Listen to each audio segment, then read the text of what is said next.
ရွေးချယ်ပွဲအခမ်းအနားကိုဒီကနေ့မနက်ပိုင်းက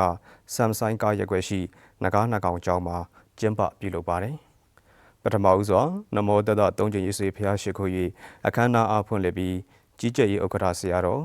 နိုင်ငံတော်သားကမဟာနာကအဖွဲ့ဝင်ဗဒနာသူဘောကတဘာပတိဆရာတော်ဖျားကြီးကဩဝါဒစကားမိန့်ကြားပါတယ်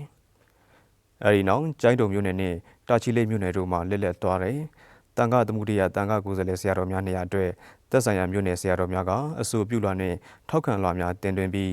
ကျိုင်းတုံမြို့မှာလက်လက်လျက်ရှိတဲ့တန်ခါသမုဒိယတန်ခါကိုယ်စားလှယ်တစ်ပါးနေရာအတွက်ဆရာတော်ဗဒနာပင်ကျိန်တာအား၎င်းတာချီလိတ်မြို့မှာလက်လက်လျက်ရှိတဲ့တန်ခါသမုဒိယတန်ခါကိုယ်စားလှယ်တစ်ပါးနေရာအတွက်ဆရာတော်ဗဒနာဇာကရာအား၎င်းအစားထိုးရွေးချယ်ကြပါတယ်။ဆက်လက်ပြီးအစားထိုးရွေးချယ်ပြည်စည်းသွားတဲ့တန်ခါသမုဒိယတန်ခါကိုယ်စားလှယ်ဆရာတော်နံပါတ်အားအစားထိုးရွေးချယ်ကြီးကြပ်ရေးအဖွဲ့ဥက္ကဋ္ဌဆရာတော်နဲ့ကြီးကြပ်ရေးအဖွဲ့ဝင်ဆရာတော်များကတာတု၃ကျင်းရွတ်ဆိုစေပြီးအတီးပြုလက်မှတ်ရေးထိုးတော်မူကဗုဒ္ဓသာသနာစီရန်တိတ်တု၃ကျင်းရွတ်ဆိုဖျားဆုတောင်း၍အခမ်းအနားပြည့်မြောက်ခဲ့ကြောင်းသိရပါတယ်။အခမ်းအနားသို့နိုင်ငံတော်တန်ခါမဟာနာကအဖွဲ့ဝင်ဆရာတော်ဗဒနာသူကောနဲ့ဆရာတော်တန်ခါတော်73ပါကျိုင်းတုံဒုတိယပြည်နယ်သာသနာရေးမှူးဦးကိုကိုအောင်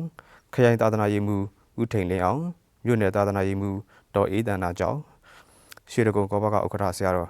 ဦးစောမြင့်နဲ့အဖွဲ့ဝင်များတက်ရောက်ကြပြီးရွှေရကုံကောဘကဥက္ကဋ္ဌနဲ့အဖွဲ့ဝင်များကတက်ရောက်လာတဲ့ဆရာတော်တန်ခါတော်များကိုနဝကမ္မကုစုငွေကျပ်သိန်း40တိတိကိုလှူဒန်းခဲ့တယ်လို့သတင်းရရှိပါရခင်ဗျာ။